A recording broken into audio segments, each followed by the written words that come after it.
Service laws का जो portion है उसमें कुछ फैक्ट्स एंड फिगर याद करने होते हैं। ये भी एक टेक्निकल्स है, इसको भी अच्छे तरीके से मैं करा देता हूँ और आपने भी बुक खोल के सामने रख के जो चीज़ें मैं स्किप कराता हूँ वो आप स्किप करते जाएं और जो चीज़ें मैं करा रहा हूँ उन्हें आप करते जाएं।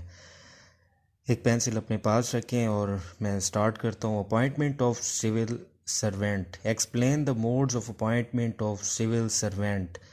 कितने तरीक़ों से एक सिविल सर्वेंट को अपॉइंट किया जाता है। अब पहला सवाल तो ये बनता है कि सिविल सर्वेंट होता कौन है। सिविल सर्वेंट वो होता है जो किसी पाकिस्तान के विफाकी महकमे में या सूबाई महकमे में अपॉइंट हो, या वर्कमैन रूल्स के तहत किसी इंडस्ट्री के अंदर काम करने वाला बंदा वो गवर्नमेंट सर्वेंट कहलाता है। अब इसकी अपॉइंटमेंट के मोड्स के हवाले से जो टॉपिक है हमारा पहला, उसमें रेलिवेंट प्रोविजन आपने लिखनी है। सेक्शन आपको याद नहीं रहेंगे, बियर एक्ट भी वहाँ नहीं मिलेगा, तो आपने ऐसा करना है कि सिर्फ आपने एक्ट का नाम याद रखना है, क्वेश्चन के एक्ट का नाम। इसमें 3-4 एक्ट हैं, ज़्यादा नहीं है, आपको याद रह जाएंगे। अपॉइंटमेंट के हवाले से कितने तरीक़ों से अपॉइंट किया जाता है, modes of appointment of civil servant का पहला एक है Punjab civil servant act 1974। Relevant provision में देखेंगे तो वहाँ आपको मिल जाएगा। और Punjab civil servant appointment and conditions of service rules 1974। ये दो आपने रेलिवेंट प्रोविजन में लाजमी लिखना है।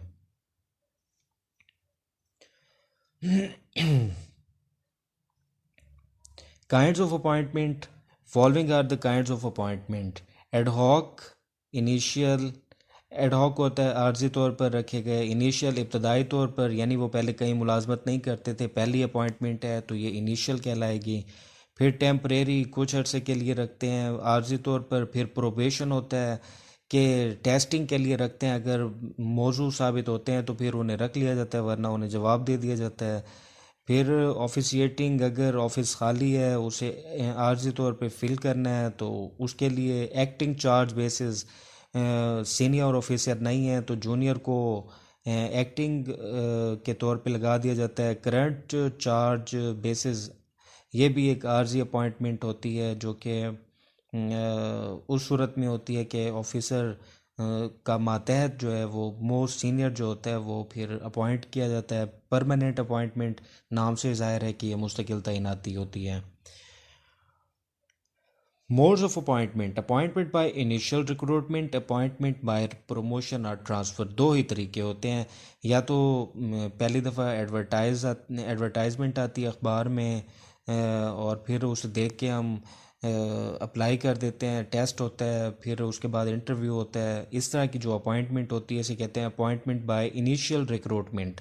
और दूसरी है appointment bye promotion and transfer, के उनके पास पहले ही बंदे मौजूद होते हैं, उनको ट्रांसफ़र करना एक जगह से दूसरी जगह, अगर कहीं गैप है उसे फिल करने के लिए ट्रांसफ़र किया जाता है। प्रमोशन कि वो पहले 14 स्केल पे काम कर रहा है फिर 15 पे, या उसका कैडर चेंज कर दिया जाता है, उसका काम बदल दिया जाता है। यानी वो पहले गवर्नमेंट सर्वेंट होता है, अब उसका काम बदल गया या स्केल बदल गया। ये दो तरीके हैं, पहला अपॉइंटमेंट बाय इनिशियल रिक्रूटमेंट, दूसरा appointment bye promotion and transfer. Qualifications for the appointment. Appointment के लिए क्या क्वालिफ़िकेशन है? सबसे पहले वो पाकिस्तान का शहरी हो, उसके लिए प्रेस्क्राइब्ड एज होती है, कहीं 35 साल कहीं 40 साल, जो भी दी हुई है वो पूरी होती हो। मिनिमम क्राइटेरिया भी मैक्सिमम भी दोनों, मिसाल के तौर पर लिखा होता है 20 से 28 साल, इसका मतलब है कम अज़ कम उसकी उम्र 20 साल हो और ज़्यादा से ज़्यादा 28 साल हो at the time of application, filing application. उसके बाद मैरिटल जो उसका स्टेटस है, यानी कि वो शादीशुदा हो या कैसे हो। फॉरेन नेशनल हो तो फिर उसका मैरिड होना, अगर वो मैरिड है तो अपॉइंट नहीं किया जाएगा। और अगर गवर्नमेंट इजाज़त दे देती है तो फिर वो मैरिड है तब भी उसको रख लेंगे गवर्नमेंट की परमिशन के साथ। हेल्थ के हवाले से वो गुड मेंटल और बॉडीली कंडीशन में हो ताकि वो काम को परफॉर्म कर सके। कैरेक्टर सर्टिफिकेट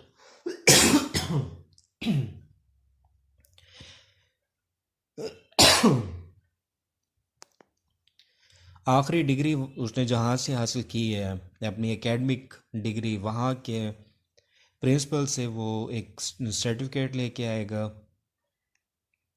और साथ दो रिस्पेक्टेबल पर्सन की तरफ से भी करेक्टर सर्टिफिकेट जमा करवाएगा, जो उसकी इस चीज़ की ज़मानत देंगे कि ये बंदा नोबल है, काम को सही करेगा और कोई करप्शन नहीं करेगा, करेक्टर वाइज दुरुस्त है।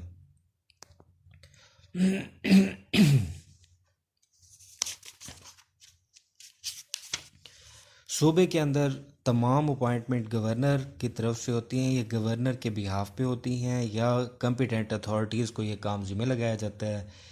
3 तरीक़ों से यानी हो सकती हैं, गवर्नर ख़ुद करे, ऑथोराइज बंदे रख दे या कोई अथॉरिटी बना दे मुस्तकिल, जैसे PPSC है, पंजाब पब्लिक सर्विस कमीशन, वो भी एक अथॉरिटी कहलाती है जो कि रिक्रूटमेंट करती है।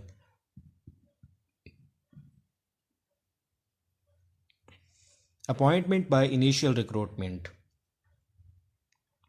इनिशियल रिक्रूटमेंट का मतलब है पहली दफ़ा अपॉइंटमेंट, यानी ट्रांसफ़र और प्रमोशन की सूरत में नहीं, बल्कि इब्तदाई अपॉइंटमेंट।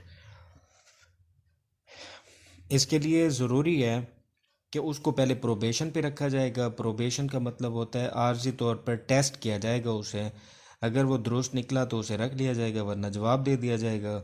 ये 1 साल के लिए होता है, एक्सटेंडेबल होता है, लेकिन मैक्सिमम 2 साल के लिए होगा, 2 साल से ज़्यादा किसी सूरत भी नहीं होगा। अपॉइंटमेंट कौन करेगा? ग्रेड 1 से लेकर 16 तक जो है वो अपॉइंटमेंट होगी। 16 तक जो अपॉइंटमेंट होगी उसके लिए गवर्नर बना देगा एक बोर्ड ऑफ अपॉइंटमेंट या सिलेक्शन कमेटी बोर्ड, वो उनकी अपॉइंटमेंट करेगा सरकारी मुलाजमीन की। लेकिन 16 से ऊपर जो है वो पंजाब पब्लिक सर्विस कमीशन ही करेगा। Punjab public service commission functions rule 1978, ये भी आपने पूरा लिखना है, पंजाब पब्लिक सर्विस कमीशन का पूरा नाम, Punjab public service commission functions rules 1978। वो कैसे अपॉइंट करेंगे वो देखेंगे, वो बताएंगे इतना एक्सपीरियंस चाहिए हमें, एज लिमिट बताएंगे, फिर टेस्ट होगा, फिर उसके बाद इंटरव्यू होगा, फिर वो रिकमेंडेशन कर देंगे, सिफारिश कर देंगे कि इन लोगों को रखा जाए। रूल 17A के तहत जो सरकारी मुलाजमीन होंगे, जो सरकारी मुलाजमत के दौरान अनफिट हो गए, फौत हो गए, उनके बच्चों को 10 इजाफी नंबर दिए जाएंगे। लेकिन ये 10 इजाफी नंबर उस वक्त शामिल होंगे जब वो रिटर्न टेस्ट पास कर लेंगे और इंटरव्यू पास कर लेंगे, तो उसके अंदर 10 इजाफी नंबर रख दिए जाएंगे। ये था पहला तरीक़ेकार यानी इनिशियल रिक्रूटमेंट का। अब दूसरा तरीक़ेकार है appointment bye promotion and transfer. इसके ज़रिए भी होती है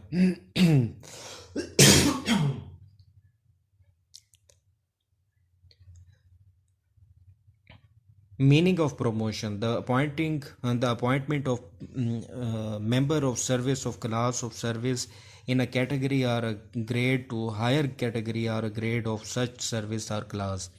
यानी एक जगह से दूसरी जगह तैनात कर दिया जाए, एक इलाके से दूसरे इलाके, इसे कहते हैं ट्रांसफ़र। एक स्केल से दूसरे स्केल या एक एक कैटेगरी से दूसरी कैटेगरी में अगर किया तो इसे हम कहते हैं प्रोमोशन। ये भी एक अपॉइंटमेंट का तरीका है, यानी बज़रिया ट्रांसफ़र, बज़रिया प्रोमोशन। इसके लिए क्या ज़रूरी है? इसके लिए ज़रूरी है कि जो सीट है उसके लिए मिनिमम क्वालिफ़िकेशन पे पूरा उतरता हो, जिसको प्रोमोट किया जा रहा है या जिसको ट्रांसफ़र किया जा रहा है। अगर कोई टेस्ट लेना है तो वो टेस्ट भी उससे ले लिया जाएगा, और वो टेस्ट पास करना ज़रूरी होगा, जिस तरह बाहर के लोगों के लिए ज़रूरी होता है।